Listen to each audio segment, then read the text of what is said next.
नमस्कार, मैं हूं मृत्युंजय कुमार झा और हमारा खास शो बढ़ेगी सप्लाई घटेगी महंगाई, इसमें आपका स्वागत है।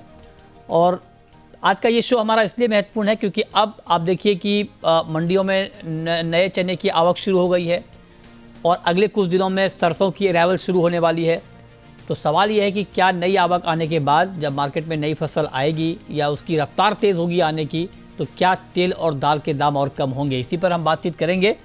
और बातचीत के लिए हमारे साथ पुखराज चोपड़ा हैं, एग्रीकल्चर एक्सपर्ट, सुनील बलदेवा हैं, प्रेसिडेंट हैं all India farmers trader and association के, और साथ ही विजय डाटा होंगे, विजय सॉल्वेक्स के एमडी। आप सभी का बहुत बहुत स्वागत है। चर्चा की शुरुआत पुखराज जी, मेरा सबसे पहला सवाल आपसे यही होगा कि चूंकि नए चने की आवक शुरू हो गई है मंडियों में और जो शुरुआती भाव है वो एमएसपी के मुकाबले काफ़ी नीचे है, 4500 से 4600 रुपये प्रति क्विंटल का प्राइस है, जबकि एमएसपी जो है वो 5200 से ऊपर है। तो आप जरा बताइए क्या इंडिकेशन इससे मिल रहा है? क्या दालों के दाम कुछ ज़्यादा ही कम हो जाएंगे क्या अब नए सीजन में? चना कुल मिलाकर घटेगा ही। जिस तरह से अभी का ट्रेंड दिखाई दे रहा है, 4200-4300 के आसपास गुजरात की मंडियों में बिक रहा है, राजस्थान में 4400-4500 के आसपास बिक रहा है। और जहां तक बायर है उसको ये पता है कि फसल इस बार ठीक ठाक है, अच्छी है फसल, और सरकार का भी दबाव है महंगाई को रोकने में। तो मुझे नहीं लगता कि बहुत ज्यादा कोई दालों की कीमतों में वृद्धि होगी। दालों की कीमतें घटी हुई रहेगी और ये एमएसपी के मुकाबले काफी कम रहने का अनुमान है। लगभग 1000 रुपए के आसपास एमएसपी से कम ये रह सकती है। जो अभी लूज के भाव चल रहे हैं लगभग उन्हीं भाव के आसपास। मर्तुंजय जी, अच्छा, तो आप कह रहे हैं कि दाम बहुत कम रहेंगे एमएसपी से, और इस पर मैं अलग से बात करूंगा कि भाई एमएसपी से कम पर अगर भाव रहेगा तो किसानों को क्या नुकसान होगा, इसके ऊपर आगे हमारी चर्चा होगी। लेकिन सुनील जी, आप जरा बताएं कि जो आंकड़े हैं उसमें यह है कि देश में इस साल रिकॉर्ड करीब करीब 270 लाख टन दलहन उत्पादन का अनुमान जताया गया है, और जो कि लक्ष्य है उससे काफ़ी ज़्यादा है। इस साल लक्ष्य से करीब 23% ज़्यादा चने का उत्पादन का अनुमान लगाया गया है। रबी दलहन का उत्पादन पिछले साल से 10% ज़्यादा रहने की संभावना जताई गई है। आपको लगता है कि दालों की महंगाई के मोर्चे पर कम से कम चिंता इस सीजन में दूर हो जाएगी? मृत्युंजय जी, जहां तक आंकड़ों की बात है, ये साफ दिखाई दे रहा है तुअर की फसल को देख के, क्योंकि सरकार केवल 9000 टन माल खरीद पाई है और किसान मंडियों में माल नहीं ला रहा है। जबकि इंडस्ट्री हमेशा कह रही थी कि विपरीत वेदर के चलते तुअर का जो प्रोडक्शन है वो काफी कम रहेगा, यील्ड काफी कम रहेगी, और इंडस्ट्री की बात को इससे इस पुख्ता हो रही है आज की आंकड़ों को देखते हुए और सरकार का प्रोक्योरमेंट को देखते हुए। तो मैं आंकड़ों पे नहीं जाऊंगा। हाँ, सरकार के आंकड़े जरूर 270 लाख टन आ रही है, लेकिन अभी जैसे पिछले 2 दिन से, आज और कल 2 दिन से राजस्थान में विपरीत हवा चल रही है। यदि ऐसे हवा चलती है तो काफी नुकसान चने को होने की आशंका है। और जहां तक राजस्थान और एमपी की बात है, काफी बेल्ट ने सरसों ने लिया है, और एमपी और यूपी के काफी बेल्ट ने मटर ने भी चने का बेल्ट लिया है। तो मुझे लगता है कि इतने बड़े आंकड़े हम इससे इत्तेफाक नहीं रखते हैं। और बाकी उड़द और मसूर को देखते हुए ऐसा लगता है कि चना यदि 4200-4300 बिकता है तो शायद कि किसान जो है इसको माल को मंडियों में कम लाएगा। और सरकार की सबसे ज्यादा चिंता मुझे लगता है कि तुअर और उड़द में रहने वाली है, क्योंकि दोनों ही आइटम सरकार के पास नहीं है। और इंटरनेशनल मार्केट की जहां तक बात करें, मसूर के दाम भी काफी ऊपर है। तो मुझे लगता है कि आने वाले दिनों में कोई बहुत ज्यादा रिलैक्स नहीं मिलने वाला है। ये एमएसपी के आसपास दालें के भाव चल रहे हैं और ये एमएसपी के आसपास ही चलते रहेंगे। चना जरूर कुछ मंदा बिक सकता है क्योंकि वो एक्सचेंज में नहीं है, इसलिए हो सकता है कि शुरुआत में ये महंगा बिके। लेकिन ये देखना रोचक होगा कि किसान जो है वो क्या निर्णय लेता है, क्या वो लेके आता है क्या। दूसरा, यदि इस बार का मटर का प्रोडक्शन, येलो पी का प्रोडक्शन इस बार अच्छा है, उसका बाजार में क्या इम्पैक्ट पड़ता है, ये 2 इम्पैक्ट देखना ज्यादा जरूरी होंगे। जी ठीक है, तो आप कह रहे हैं कि दालों की महंगाई के मोर्चे पर बहुत राहत नहीं मिलेगी, क्योंकि आप कह रहे हैं कि तुअर और उड़द को लेकर सरकार की चिंता ज़्यादा है, वहाँ पर सप्लाई कम रहेगी तो उसके दाम कम होने की संभावना कम रहेगी। तो पुखराज जी, अगर मैं यही सवाल आपसे पूछूं कि तुअर उड़द की महंगाई के मोर्चे पर क्या प्लान सरकार की तरफ से होने चाहिए, या फिर ये जो ओवरऑल उत्पादन के आंकड़े आ रहे हैं दलहन के, क्या इससे कोई फर्क नहीं पड़ेगा क्या सेंटीमेंट का भी तुअर और उड़द की कीमतों पर? देखिए, सेंटीमेंट का फर्क तो इन दोनों दालों पे चना ही डालेगा। जहां तक चने की बात है, चना ही मंदा दिख रहा है। उड़द और तुअर की जहां तक बात है, जहां तक ये अभी तक जो दिखाई दिया है सरकार का कि दालों की स्टॉक लिमिट लगाना, जांच करना, स्टॉक को जांचना, बार बार आगाह करना तेजी के प्रति, मुद्दा भी महंगाई का इस बार इस यूपी चुनाव में बनकर आया है, तो सरकार निश्चित तौर से इसमें कोई न कोई व्यवस्था करेगी। और मुझे लगता है कि इसके निर्यात की तरफ ज्यादा ध्यान ध्यान देंगे। तो दालों में एक चना ही ऐसा आइटम है जो इन दालों की तेजी को थोड़ा कंट्रोल करके रख सकता है।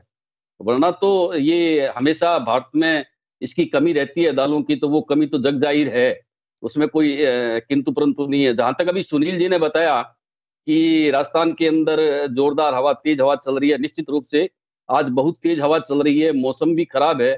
तो ये कल परसों पता लगेगा कि इससे चना में या सरसों में क्या नुकसान होता है और उस नुकसान का असर क्या बाजार पे आता है।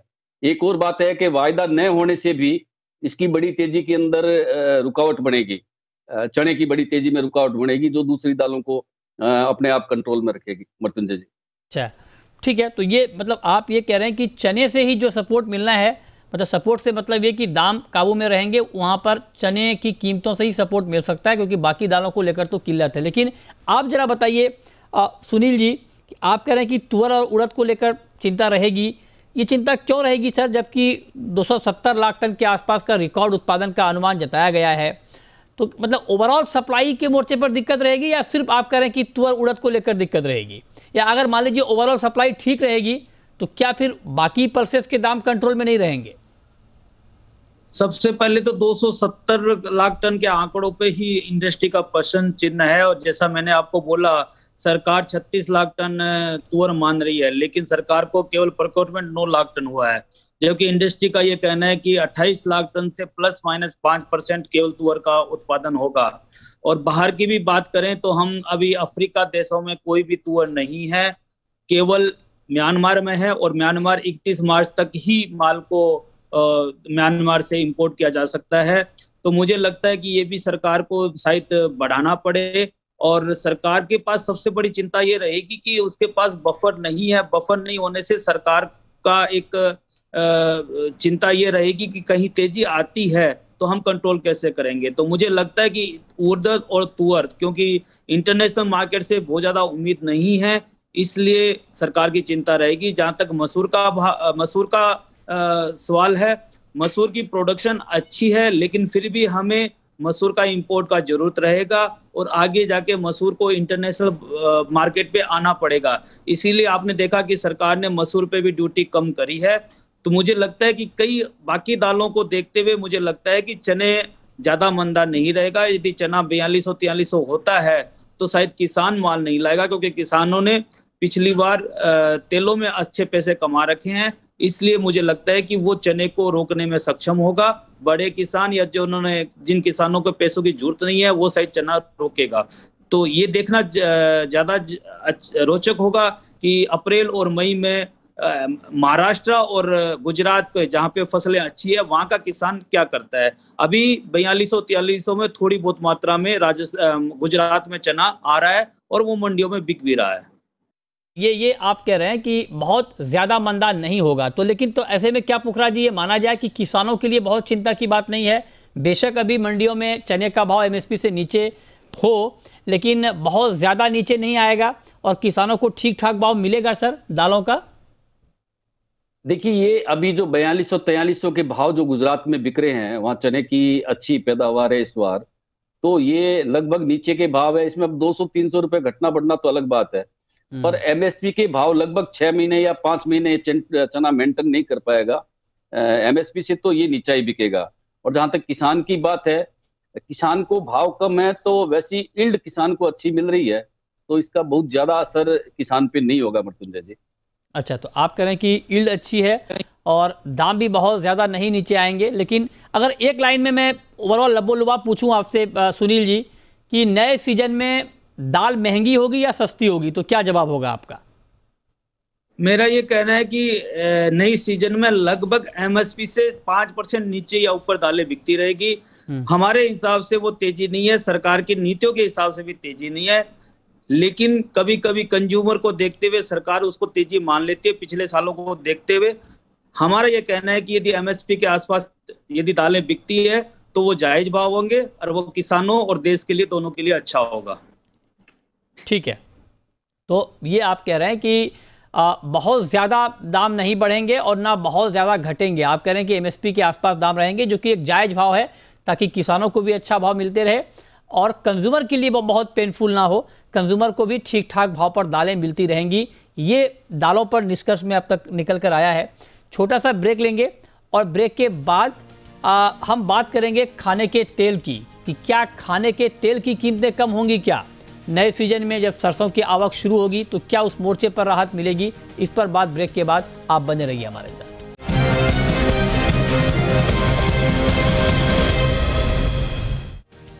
ब्रेक के बाद भी आपका स्वागत है। अब बात करेंगे हम खाने के तेल की, और क्योंकि सरसों की अब नई आवक शुरू हो रही है, कुछ जगहों पर हो चुकी है, आगे सप्लाई ज़्यादा बढ़ेगी अगले कुछ हफ्तों में सरसों की, और कहा जा रहा है कि सरसों का इस बार रिकॉर्ड उत्पादन हो सकता है। तो डाटा जी, मेरा पहला सवाल आपसे यही होगा कि जो तेलों की महंगाई कंज्यूमर ने झेली है लंबे वक्त तक, क्या उससे राहत मिल जाएगी सर अभी सरसों की नई आवक जब रफ्तार पकड़ेगी तब? निश्चित रूप से सरसों की पैदावार बहुत अच्छी है और लास्ट ईयर के मुकाबले काफी ज्यादा अच्छी है, लेकिन इससे सरसों के तेल के तो बाजार घटेंगे, लेकिन पिछले दिनों करीब एक महीने में 20-25 रुपए किलो विदेशी तेलों में बाजार बढ़ गए हैं। ये काफी मतलब चिंता की बात है। इसके अलावा सरसों की पैदावार का जहां तक सवाल है, सरसों की पैदावार शुरू हो गई है, शुरुआती दौर में 20-30 हजार टन की अराइवल शुरू हो गई है और अगले हफ्ते तक ये 50 हजार टन हो जाएगी और उससे 15 माह तक ये 70-80 हजार टन डेली की अराइवल हो जाएगी। उस समय तेलों के दाम जो मैंने पहले कहा था 120-25 रुपए किलो करीब हो जाएंगे, वो होने की संभावना है। मतलब आप कह रहे थे कि 25 रुपए प्रति लीटर तक की गिरावट आ जाएगी सरसों तेल की कीमत में? जी हाँ। मार्च में सर? अगले महीने? हाँ, अगले महीने। अच्छा, अगले महीने आप कह रहे हैं कि 25 रुपए प्रति किलो तक सरसों तेल के दाम कम हो जाएंगे, क्योंकि सरसों तेल का उत्पादन काफ़ी बेहतर बताया जा रहा है। करीब करीब 115 लाख टन रिकॉर्ड उत्पादन का अनुमान लगाया गया है और पिछले साल से करीब 13% ज़्यादा उत्पादन की बात हो रही है, इसकी संभावना जताई जा रही है। तो पुखराज जी, आप जरा बताइए, क्योंकि तेलों की महंगाई बहुत ज़्यादा सुर्खियों में रही है पिछले कुछ महीनों में, और बहुत सारे कदम भी उठाए सरकार ने, ड्यूटी घटाई और स्टॉक लिमिट लगाई, तमाम तरह के कदम लगाए गए, वायदा बाजार पर पाबंदी लगी, दाम कुछ कम हुए भी, लेकिन अब चूंकि डाटा जी कह रहे हैं कि अंतर्राष्ट्रीय बाजार में दाम फिर बढ़ने लगे हैं, तो आपको लगता है कि रिकॉर्ड मस्टर्ड उत्पादन के बावजूद उतनी राहत नहीं मिलेगी जितनी मिलनी चाहिए? देखिए, ये तो भविष्य बताएगा, पर आज की तारीख में 7 से 8 रुपए किलो सरसों तेल के भाव गिर चुके हैं और अभी तक गिरावट लगातार जारी है।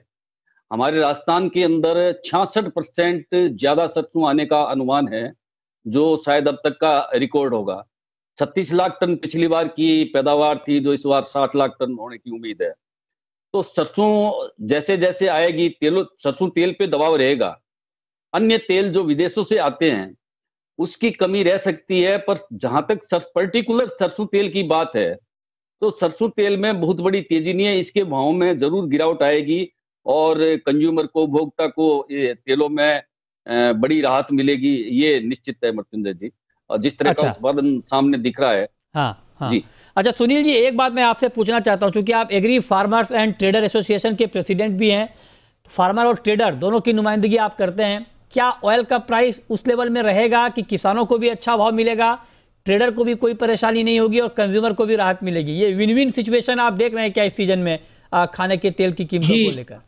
जी मृत्युंजय, जैसा विजय डाटा साहब ने बोला कि इंटरनेशनल मार्केट में पिछले दिनों काफी तेजी रही है, इसकी वजह से किसानों को मुझे ये लगता है कि सरसों के भाव भी अच्छे मिलेंगे। और मैं न केवल दालों में, तेलों में, बल्कि दालों में भी ये कहूंगा कि इंटरनेशनल मार्केट तेज होने की वजह से किसानों को भाव अच्छे मिलेंगे। दूसरी एक वजह ये रहेगी कि जितना उत्पादन समझा जा रहा है शायद उतना उत्पादन नहीं आ पाएगा। सरसों का यदि पर्टिकुलर बात करें तो मैंने पहले भी बोला है कि चने के खेतों को और गेहूं के खेतों को सरसों के खेतों ने जगह ली है, इसलिए सरसों का उत्पादन जरूर बम्पर है, लेकिन इतना उत्पादन बम्पर नहीं है कि हमारे डोमेस्टिक डिमांड को वो सप्लाई कर सके या पूर्ति कर सके। इसलिए मुझे ये लगता है कि तेलों के बाजार भी अच्छे रहेंगे और साथ में किसानों को भाव अच्छे मिलेंगे, ये एक संतुष्टि की बात है। लेकिन प्रोडक्शन कम होके किसानों को भाव ज्यादा मिले, ठीक है, ये कतई किसानों के लिए अच्छा नहीं होगा। प्रोडक्शन भी बढ़े और किसानों को भाव भी अच्छा मिले, ये दोनों बातों की आवश्यकता है। ठीक है। अब डाटा जी मैं एक बात पूछना चाहता हूं सर कि आपने भी जिक्र किया अंतर्राष्ट्रीय बाजार का, और solvent extractors association of India ने भी चिट्ठी लिखी है तेल कंपनियों को कि आप एमआरपी कम करें तेलों की। आपको लगता है कि तेल कंपनियों के पास अभी गुंजाइश है ग्लोबल मार्केट को देखते हुए कि 3 से 5 रुपए की कटौती कंपनियां कर दे? ये राहत दे सकती है क्या तेल कंपनियां अभी हाल के दिनों में? आप लोग दे सकते हैं क्या ये राहत? देखिए मृत्युंजय जी, पिछले 2 दिन की ही बात करें तो 4-5 रुपए किलो के दाम तो 2 दिन में ही बढ़ गए हैं। पोजीशन ये होती है कि हमको रिप्लेनिश करने पड़ते हैं स्टॉक्स वगैरह, हमको इंपोर्ट करके, और हमको सभी इंपोर्टर्स को भी रखना पड़ता है और सभी डीलर्स को भी जहां से भी माल लेते हैं और बेचने के लिए माल हमको स्टॉक्स रिप्लेनिश करने पड़ते हैं। उसके लिए हमको देखना पड़ता है हमको किस भाव में माल मिलता है। उसके हिसाब से, क्योंकि अभी भाव विदेशों में लगातार आग लगी हुई है, यूक्रेन संकट को देखते हुए, अर्जेंटीना ब्राजील के माहौल को देखते हुए, मलेशिया इंडोनेशिया के माहौल को देखते हुए जिस तरीके से भाव तेजी से चल रहे हैं, उसके हिसाब से इंडिया में चिट्ठी जरूर लिखी है। जिनको जब ड्यूटी घटी थी, जिन लोगों के पास घटी ड्यूटी का माल है, वो लोग जरूर ड्यूटी का फायदा लोगों कंज्यूमर्स को दे देंगे, एमआरपी घटा देंगे। लेकिन अब जो 2-3 रोज में जो तेजी आई है उसका कितना असर हो पाएगा इसके बारे में कहना बड़ा मुश्किल होगा। और जो जिनके पास ऊंचे भाव का माल होगा वो कैसे एमआरपी घटा पाएंगे, देखना होगा। अच्छा, फिर भी सर एक बात मैं आपसे पूछना चाहता हूं, क्योंकि सरसों की बात बार बार हो रही है और सरसों का भाव बहुत ज़्यादा बढ़ा भी था, 8,000 के ऊपर चला गया था। तो आप ज़रा बताइए, आपने कहा कि सरसों तेल के दाम 25 रुपये प्रति किलो तक कम हो सकते हैं, प्रति लीटर तक कम हो सकते हैं, लेकिन आप ज़रा बताएं कि सरसों तेल की कीमतें कम होने का एक सेंटिमेंटल इम्पैक्ट सोया तेल, सनफ्लावर ऑयल, सूरजमुखी ऑयल वहाँ पर हो पाएगा क्या? देखिए 2/3 तेल हम इंपोर्ट करते हैं, सिर्फ 1/3 तेल का उत्पादन इंडिया में होता है। अगर पिछले साल भाव अच्छे रहे तो इस साल उत्पादन बढ़ा है, इस साल भी अगर भाव ऊंचे रहेंगे तो अगले साल फिर उत्पादन बढ़ेगा, ऐसी हमको उम्मीद है। तो गवर्नमेंट के कहने से तो नहीं है, लेकिन अपने आप ही भाव ऊंचे रहेंगे विदेशी तेलों के। तो सरसों भी मैंने जो भाव बताया है वो टच एंड गो हो सकता है। हो सकता है 120-125 को टच करने के बाद वापस 140-150 रुपए के भाव हो जाए। अच्छा। क्योंकि दूसरे तेल ऊंचे रहेंगे तो सरसों तेल ज्यादा दिन तक नीचे नहीं रुक पाएगा। सीजन के दबाव में भले ही घट जाओ, सीजन के दबाव घटने की वजह से मैंने कहा है ये नीचे घटेंगे, लेकिन ये रुक नहीं पाएंगे जब तक विदेशी तेल नहीं घटे। अच्छा, तो आप कह रहे हैं कि जब तक अंतर्राष्ट्रीय बाजार में दाम कम नहीं होंगे तब तक परमानेंट राहत नहीं मिलेगी कंज्यूमर को। दाम कम तो होंगे लेकिन आप कह रहे हैं कि फिर से बढ़ जाएंगे। ठीक है, अब जरा पुखराज जी एक बात आप जरा बताएं कि किसानों के लिए ये साल, तिलहन किसानों के लिए कैसा रह सकता है? क्या तिलहन किसानों को इस बार भी अच्छा भाव मिलता रहेगा? जी मृत्युंजय जी, तिलहन किसानों को अच्छा भाव मिलेगा, निश्चित रूप से अच्छा भाव मिलेगा। सरसों भी एमएसपी के नीचे नहीं जाएगी। जिस तरह चना एमएसपी से नीचे बिक रहा है, सरसों एमएसपी से नीचे नहीं बिकेगी। और अगरचे 1-2 दिन 4 दिन के लिए बिक भी जाए तो भाव वापस कवर हो जाएंगे। तो तिलहन में किसानों का भविष्य अच्छा है। अभी जैसे डाटा साहब कह रहे थे कि भाव अच्छा मिलेगा तो आगे उत्पादन बढ़ेगा, तो ये जानकारी भी जरूरी है कि जिस तरह इस बार सरसों की फसल हुई है तो उसने गेहूं का काफी हिस्सा लिया है, जीरा का काफी हिस्सा लिया है, इसबगुल का, सौंफ का, बाकी दूसरे जो इस समय पैदावार होती है उनका बहुत सारा हिस्सा सरसों के अकाउंट में चला गया। तो उन फसलों में कमी होगी और उसी की वजह है कि मसाला बाजार तेज होने लग गए। अब इस बार यदि मसाला बाजार तेज होंगे तो अगली बार सरसों की बिजाई कम होगी, मसालों की बिजाई ज्यादा होगी। तो ये एक जो साइकिल है, एक चैन है, वो ठीक से नहीं घूम पा रही है। इसकी तरफ यदि सरकार ध्यान देती है तो निश्चित रूप से आगे राहत मिलने की खूब ज्यादा उम्मीद है। अच्छा ठीक है, अब डाटा जी एक बात, क्या आपको भी ऐसा लगता है कि इस सीजन में बेशक रिकॉर्ड उत्पादन होने की उम्मीद है सरसों की, लेकिन भाव मिनिमम सपोर्ट प्राइस एमएसपी के नीचे नहीं आएगा? या आपको भी इस बात का भरोसा है सर? बिल्कुल नीचे नहीं जाएंगे, भाव ऊंचे ही रहेंगे। क्योंकि जो दूसरे विदेशी तेल हैं, सारे विदेशी तेलों के भाव ऊंचे, बहुत ज्यादा ऊंचे हैं। इवन राइस ब्रान तेल, कॉटन सीड ऑयल, जितने इंडिया में तेल है वो भी सारे सरसों के एमएसपी के हिसाब से काफी ऊंचे चल रहे हैं। तो सरसों का तेल, सरसों और सरसों का तेल के हिसाब से ये भाव ज्यादा नीचे नहीं जाएंगे। एक बार 120-125 अराइवल के दबाव में बनेंगे मार्च में किसी भी समय, लेकिन बहुत दिन तक टिक नहीं पाएंगे और ये वापस तेजी की तरफ चल पड़ेंगे। मतलब आप ये कह रहे हैं कि नए सीजन में भी कंज्यूमर को तेल की कीमतों के मोर्चे पर बहुत राहत नहीं मिलेगी, मतलब तेल के दाम ऊपर ही रहेंगे, राइट सर?